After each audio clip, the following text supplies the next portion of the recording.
Hello दोस्तों, कैसे हैं सब आप। तो आज है 3 अप्रैल और वार है बुधवार, और आज हम चर्चा करेंगे आज के पंचांग से। तो दोस्तों, आज 3 अप्रैल 2024 कृष्ण पक्ष नौमी तिथि है। आज बुधवार है। अगर कोई शुभ कार्य करना चाहता है तो राहु काल का समय जरूर नोट कर ले। इस समय कोई शुभ कार्य न करे। आज राहु काल 12:24 दोपहर से लेकर 1:58 तक रहेगा।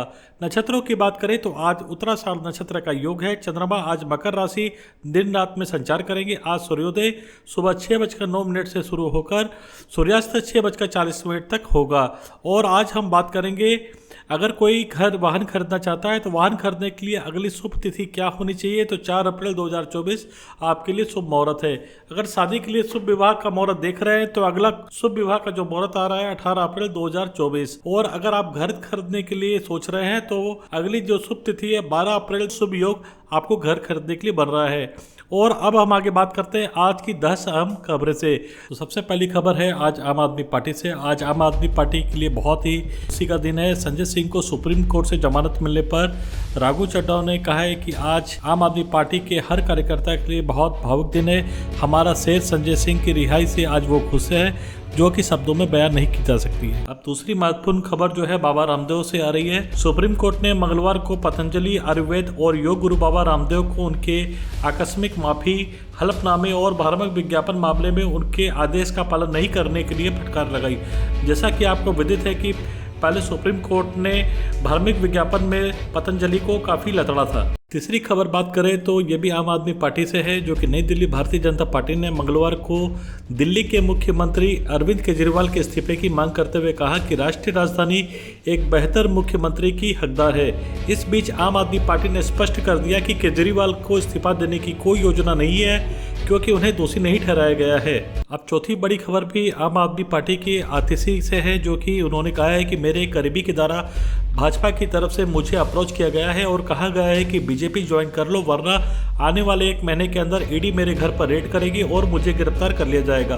बीजेपी का इरादा है कि आने वाले 2 महीने के अंदर मुझे माने आतिशी को और सौरभ भारद्वाज, राघव चड्ढा और दुर्गेश पाठक को गिरफ्तार कर लिया जाएगा। इसके लिए देखिए प्रेस इंटरव्यू में आतिशी ने क्या कहा, एक विशेष रिपोर्ट। जैसा कि मैंने कल शाम को ट्वीट करके बताया था कि आज एक बहुत ही सनसनीखेज खबर मैं आप सबके सामने रखने वाली हूँ। तो मैं सभी मीडिया के साथियों से, देश भर के लोगों को ये बताना चाहती हूँ कि भारतीय जनता पार्टी ने मेरे एक बहुत व्यक्तिगत करीबी व्यक्ति के माध्यम से मुझे भारतीय जनता पार्टी ज्वाइन करने के लिए अप्रोच किया। मुझे ये कहा गया कि या तो मैं भारतीय जनता पार्टी ज्वाइन कर लूं, अपना पॉलिटिकल करियर बचा लूं, अपना पॉलिटिकल करियर बढ़ा लूं, और अगर भारतीय जनता पार्टी नहीं ज्वाइन करी तो आने वाले 1 महीने में ईडी द्वारा मुझे गिरफ्तार कर लिया जाएगा। ये एक मेरे बहुत करीबी व्यक्ति के माध्यम से मुझे बताया गया। उन्होंने कहा कि प्रधानमंत्री नरेंद्र मोदी जी और भारतीय जनता पार्टी ने अपना मन बना लिया है कि आम आदमी पार्टी को और उसके सभी नेताओं को अब वो कुचलना चाहते हैं, खत्म करना चाहते हैं। पहले उन्होंने आम आदमी पार्टी के सारे शीर्ष नेतृत्व को अरेस्ट करके जेल में डाल दिया। पहले सत्येंद्र जैन जी की गिरफ्तारी हुई, फिर मनीष सिसोदिया जी की गिरफ्तारी हुई, फिर संजय सिंह जी की गिरफ्तारी हुई, और अब दिल्ली के मुख्यमंत्री अरविंद केजरीवाल जी को भी गिरफ्तार कर लिया गया है। अब पांचवी बड़ी खबर जो कि राजस्थान की कोटपुतली से आ रही है, जहां पर नरेंद्र मोदी की एक जनसभा हुई और जनसभा में नरेंद्र मोदी ने कहा, राजस्थान ने हमेशा भाजपा को भरपूर आशीर्वाद दिया है। प्रदेश के मेरे परिवारजन तीसरी बार भाजपा को सभी सीटों पर विजयी बनाने का संकल्प ले चुके हैं। कोटपुतली में जनता जनार्दन का यह उत्साह और जोश अविस्मरणीय रहेगा। साथियों, 24 के इस चुनाव में अब स्पष्ट रूप से 2 खेमे बन गए हैं। एक तरफ हम लोग ईमानदारी और पारदर्शिता जनता जनार्दन के सामने लेकर के आए हैं, दूसरी तरफ भ्रष्टाचारी, परिवारवादी उनका जमावड़ा है। ये भ्रष्टाचारी मोदी को धमकी भी दे रहे हैं, दिन रात गाली भी दे रहे हैं। अब देखिए क्या खेल चल रहा है। हम हैं जो कह रहे हैं भ्रष्टाचार हटाओ, और वो कहते हैं भ्रष्टाचारी बचाओ। आप मुझे बताइए, भ्रष्टाचार हटना चाहिए कि नहीं हटना चाहिए? भ्रष्टाचार हटना चाहिए कि नहीं हटना चाहिए? भ्रष्टाचार से मुक्ति मिलनी चाहिए कि नहीं मिलनी चाहिए? भ्रष्टाचारी जेल जाने चाहिए कि नहीं जाने चाहिए? भ्रष्टाचारियों को सजा होनी चाहिए कि नहीं होनी चाहिए? ये देश की आवाज है, और मोदी आपकी हर आवाज को सुनता है और उसके लिए ताकत भी लगा देता है। लेकिन साथियों, मुझे कितनी गालियां दी जाए, कितने ही आरोप लगाए जाएं, मोदी इनकी गालियों और धमकियों से डरने वाला नहीं है।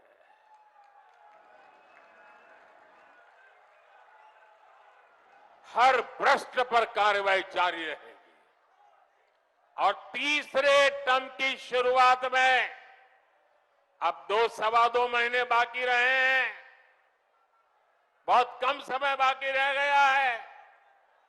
तीसरे टर्म में भ्रष्टाचार पर और तेज प्रहार होगा, ये मैं आपको गारंटी देने आया हूं। भ्रष्टाचार हर गरीब का हक छीनता है, हर मध्यम वर्ग का हक छीनता है, और मैं गरीब का हक, मध्यम वर्ग का हक किसी को भी छीनने नहीं दूंगा। ये मोदी की गारंटी है। अब एक छठी बड़ी खबर जो कि आंध्र प्रदेश के विशाखापट्टनम से आ रही है। आंध्र प्रदेश के विशाखापट्टनम के एक कॉलेज में दुखद घटना सामने आई है, जहां चैतन्य इंजीनियरिंग कॉलेज के प्रथम वर्ष डिप्लोमा छात्रा ने अपने परिवार को एक संदेश में कॉलेज शाखाए पर यौन उत्पीड़न का आरोप लगाया है। सदस्यों ने उनके इस कठोर कदम के पीछे का कारण बताया। उसने खुलासा किया कि वह अकेली नहीं थी, पीड़िता और अन्य कई छात्राओं भी इस तरह के उत्पीड़न का सामना कर रही है। अब सातवीं बड़ी खबर की बात करें तो विशाखापट्टनम नेवी से आ रही है, जो कि विशाखापट्टनम में एक बटालियन समूह जिसमें 700 से अधिक भारतीय कर्मी शामिल है। सेना ने टाइगर ट्राइब 2024 में भाग लिया। भारतीय सेना की टुकड़ी में शामिल है। यह बटालियन समूह भारत और अमेरिका उभयचर की त्रिसेवाओं के दूसरे संस्करण में भाग ले रहा है। भारतीय नौसेना और भारतीय वायुसेना के साथ अभ्यास कर रहा है, जिसमें 14 दिवसीय अभ्यास 2 चरणों में आयोजित किया जा रहा है, जिसमें बंदरगाह चरण भी शामिल है। विशाखापट्टनम के बाद काकीनाडा में समुद्री चरण अभ्यास का प्राथमिक फोकस अंतर संचालिता को बढ़ाना तथा द्विपक्षीय संबंधों को मजबूत करना और क्षमताओं को पुरस्कृत करना है। चलिए अब बात करते हैं 8वीं बड़ी खबर, जो कि सोने चांदी से रिलेटेड है। अगर आप सोना चांदी खरीदने के लिए सोच रहे हैं तो सोने चांदी के रेट में काफ़ी उतार चढ़ाव आया है। भारत में आज सोने की दर, जो कि 2 अप्रैल 2024 को भारत में सोने की कीमतों में उतार चढ़ाव आया था, फिर भी 10 ग्राम की फंडामेंटल रेट की बात करें तो 68,000 रुपये के करीब रहा। और एक व्यापक बाजार जो मूल्यांकन खुलासा किया गया है कि 10 ग्राम 24 कैरेट सोने की कीमत लगभग 59,110 रुपये है, जबकि 22 कैरेट सोने की औसतन कीमत 63,350 रुपये रहा। समवर्ती रूप से चांदी बाजार में तेजी देखी गई और यह 69,000 रुपये प्रति किलोग्राम पर पहुंच गया।